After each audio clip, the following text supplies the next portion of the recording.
फरवरी 2027 दूर नहीं है जब पंजाब विधानसभा के चुनाव होने हैं। हरियाणा और दिल्ली में विजय पताका फहराने के बाद बीजेपी पंजाब में भी सरकार बनाना चाहती है। जैसा कि आपको मालूम है कि हरियाणा और दिल्ली में बीजेपी की सरकार बनवाने में हरियाणा के पूर्व मुख्यमंत्री और वर्तमान केंद्रीय मंत्री मनोहर लाल और मुख्यमंत्री नायब सैनी की बड़ी भूमिका रही। अब पंजाब के विधानसभा चुनाव में भी इन दोनों नेताओं की बड़ी भूमिका रह सकती है। चुनाव के 1.5 साल अभी बचे हैं, लेकिन बीजेपी आलाकमान ने पंजाब विधानसभा चुनाव के लिए रणनीति बनानी शुरू कर दी है। बीजेपी सूत्रों का तो यहां तक कहना है कि हरियाणा के इन दोनों नेताओं को पंजाब पर फोकस करने के लिए पहले ही कह दिया गया है। दोनों नेता पंजाब के कार्यकर्ताओं से जहां लगातार मिल रहे हैं, वहीं उन्हें जीत का मूल मंत्र भी दे रहे हैं। मुख्यमंत्री नायब सैनी और केंद्रीय मंत्री मनोहर लाल पंजाब में बीजेपी की सरकार बनवाने के लिए बड़ी रणनीति पर काम कर रहे हैं। मुख्यमंत्री नायब सैनी लगातार पंजाब के लोगों से मिल रहे हैं, पंजाब में जाकर सभाएं कर रहे हैं और दूसरी ओर पार्टी के नेताओं को बीजेपी की उपलब्धि बताकर उन्हें पार्टी में भी शामिल करा रहे हैं। जानकार बताते हैं कि मुख्यमंत्री नायब सैनी के पंजाब में सक्रियता से घबराकर ही भगवंत मान ने पंजाब में पानी का मुद्दा उठाया। इस मुद्दे पर भगवंत मान को कोई बड़ी सफलता मिली हो ऐसा कम ही दिखाई पड़ता है, बल्कि पंजाब में मुख्यमंत्री नायब सैनी जरूर इस विवाद से चर्चा में है। जब भी हरियाणा के मुख्यमंत्री सभाओं के लिए पंजाब गए, उन्होंने हरियाणा सरकार की लोकप्रिय नीतियों का बखान जरूर किया। वहीं केंद्रीय मंत्री मनोहर लाल दिल्ली में रहते हुए भी पंजाब के नेताओं से मुलाकात जारी रखे हुए हैं। जब भी वो चंडीगढ़ आते हैं तो पंजाब के नेताओं से मुलाकात करके चुनावी रणनीति पर चर्चा करते हैं।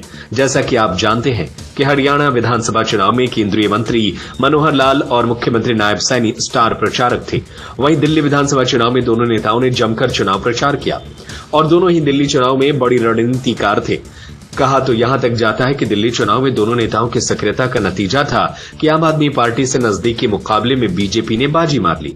हरियाणा चुनाव के बाद साल की शुरुआत में ही दिल्ली की 70 सीटों पर चुनाव हुआ। 48 सीट जीतकर बीजेपी ने दिल्ली में सरकार बनाई। कहा जाता है कि बीजेपी आलाकमान ने विशेष तौर पर दोनों नेताओं की ड्यूटी हरियाणा में लगाई। मुख्यमंत्री नायब सैनी और केंद्रीय मंत्री मनोहर लाल ने न केवल उम्मीदवारों के चयन के नियम और रणनीति बनाई, बल्कि दिल्ली के कार्यकर्ताओं को जीत का मंत्र भी दिया। अब आलाकमान पंजाब में इन दोनों नेताओं से कुछ ऐसी ही उम्मीद लगाई है, जिसे दोनों नेता मिलकर धरातल पर उतारने में जुटे हैं। पंजाब में जिस तरह बीजेपी कार्यकर्ता इस समय सक्रिय है, उससे भगवंत मान सरकार भी डरी हुई है।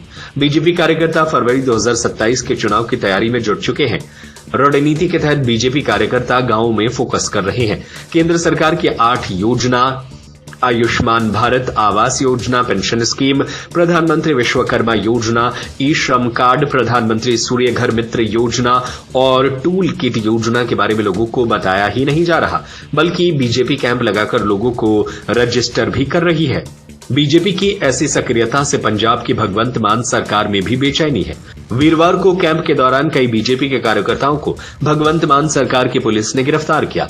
पंजाब में बीजेपी की ऐसी सक्रियता के पीछे कहीं न कहीं केंद्रीय मंत्री मनोहर लाल के दिमाग की उपज को देखा जा रहा है। पिछले लोकसभा चुनाव में बीजेपी ने पंजाब में करीब 18% वोट हासिल किया था, जबकि आम आदमी पार्टी ने केवल 26% वोट ही हासिल किए थे। मुख्यमंत्री नायब सैनी और केंद्रीय मंत्री मनोहर लाल जिस तरह से पंजाब में रणनीति बनाने में जुटे हैं, उससे तो यही लगता है कि पंजाब में भी बीजेपी सरकार बना ले तो ये हैरानी नहीं होनी चाहिए। सत्य खबर, सत्य, सटीक, बेबाक।